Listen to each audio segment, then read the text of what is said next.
Stories of the Golden Age are 153 stories, made up in 80 parts, basically. And we use 77 actors, and that tallies up to 168 hours of incredible entertainment. The cool thing about the stories from the Golden Age is that they're like movies. They are mini movies. The term theater of the mind has been around for a long time, and nowhere is that more evident than here. This is like Indiana Jones, but as an audiobook, times 1,000. There is complete sound effects and musical composition, so you really get the full experience of being in the middle of the story, except you get to create the imagery. You get a very clear picture when you listen to it. And it's like, you know, you have a picture, a movie running in your head. We're just providing a very full soundtrack.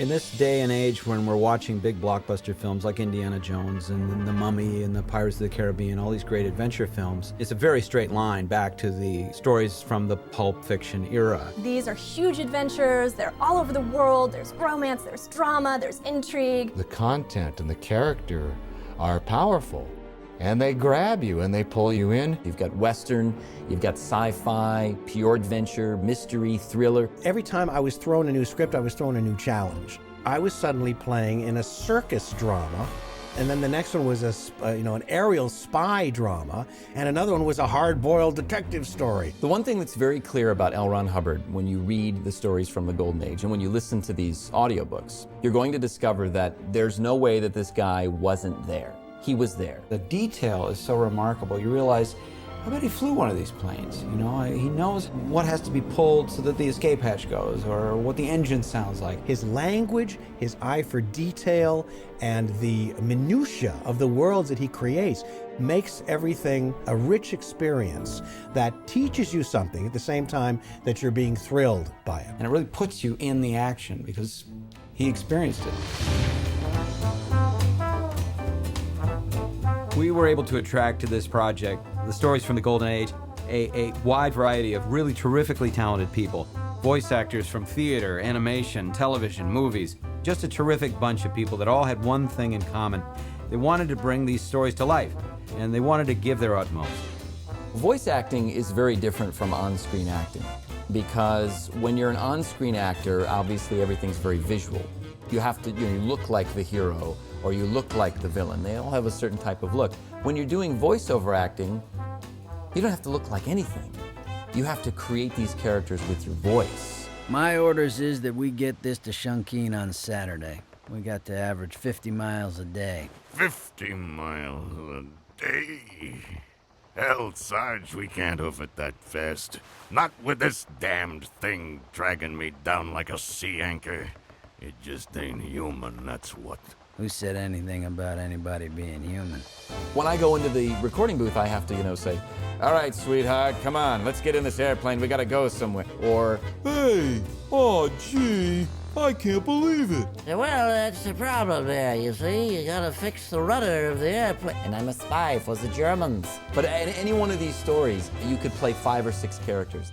Stories from the Golden Age were all recorded in one sound studio with the cast all together in the same room, the narrator and the different performers all playing opposite one another, listening to one another. I was absolutely thrilled to see that they assembled the entire crew so that we could not only work off of one another, but we could hear what each individual actor was doing. And we were also able to enter into the world of L. Ron Hubbard's stories in a very dramatic way. Father, we're headed for Shunkeen. If you would rather come with us than stay behind, settle down and ride. Shunkeen? Wept the Reverend. It's in a state of siege. You can never even approach the city. I got orders to deliver a box and a keg to Shunkeen. Siege or no siege. And whether you like it or not, that's our destination. Now put up or shut up. Rolling deeper into hostile China, the Reverend wiped the emotional mist from his glasses and watched the rough miles go by. We did it that way because that's the way they used to do it in the Golden Age of radio. And it has that flavor and that feel and the energy, I think, of an old radio show. When you hear the music in the Golden Age stories, it's a very rich, very lush tapestry of sound, multi-leveled and beautifully produced, so that you get the effect of a great cinematic score with every story. There were 8 different genres that we used. And within those, we had all these different little themes that kind of bring the whole show together. From Western, mystery, sea adventure, air adventure, the music is so different between the genres that it really makes it fun to work out and fun to mix. For the mystery genre, I kind of added these delays to really get the mood of the listener, like say with a piano, instead of like dink with one note, it's like dink, dink, dink, ding, ding, ding, ding. It really kind of sets you in the mood of that mysterious, like, what's gonna happen? And sometimes it's really low in the mix, so you don't really hear it, but you kind of feel it. It makes you a little bit uneasy. For Sea Adventure, I really wanted to make it really grand. I used the different like symbols to represent the waves of the ocean crashing against the shore. With the Air Adventure, I used trombones and different horns, French horns, to represent like the airplanes going by with that drone with a long note from the trombone. It's kind of really emphasized that part of the genre. With Tales from the Orient, I brought my knowledge of world music into the mixes, and with the different way, we had all kinds of different instruments for those. We had the Chinese zither, the erhu, which is a Chinese 2-string instrument. With science fiction and the fantasy genres, I really tried to make the space different. For Western, it's kind of like the open air Western approach. You kind of have a feeling that it's outside, and as you're listening, you really get that movie in your mind. So the composer and the music add really a lot to the whole show, and in a way that the words just can't, you know, at pure emotional level. We use sound effects to forward the story by providing the sounds of some of the objects and the vehicles in the show, so that the audience has a very clear picture of what's going on, what kind of environment we're in, that sort of thing.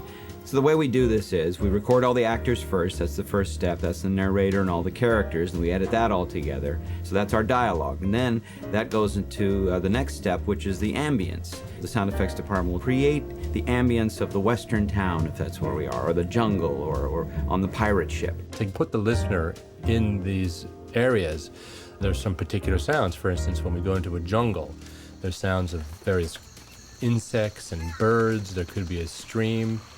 There could be a waterfall, and as we're going through these areas, sometimes the waterfall is on our left or on our right, and we try to depict that by panning back and forth. If we're on a highway, there's a car coming towards us, and there's a car that we hear them go by, and there might be some horns honking, there could be sirens, and all these various sounds, although by themselves are small, together make a bigger picture that we need for these books. Then we take it and we bring in what are called hard effects, which is like, all right, the gunshots, the hoofbeats, the door slams. Not many people realize what a person walking through a door involves. It's very involved. You have the footsteps of the person going up to the door. You have them touching the door. There's a sound for that. There's a sound for the latch of the door opening, the movement of the door, them walking through the door, them closing the door, and then the latch of the door. It's a lot of sounds for an event that maybe takes about 4 or 5 seconds. So we use the most authentic sound effects that we can. We have a huge sound effects library that we draw from, and if we don't have it, we make it. We needed the sound of a coin flip and catch. You got to find the right coin. Not all coins make the same sound, and not all sounds of coins being flipped translate well after having been recorded and being played back. Sound effects helps a lot when you're trying to create a character that is bigger than life or not even human, you know, like a malevolent island spirit that's 500 feet tall. Very hard to get them in the studio. So what we do is we try to create that with using special kind of sound effects or a sound treatment. When I have finished, neither man nor tree shall stand aright upon this island. Nothing will live. When I have finished, neither man nor tree shall stand aright upon this island. Nothing will live. After we get the sound effects laid in, we do a thing also called actor effects. And this is the actor acting, an effort or a punch or, falling off of something or hitting and rolling down the stairs or something like that.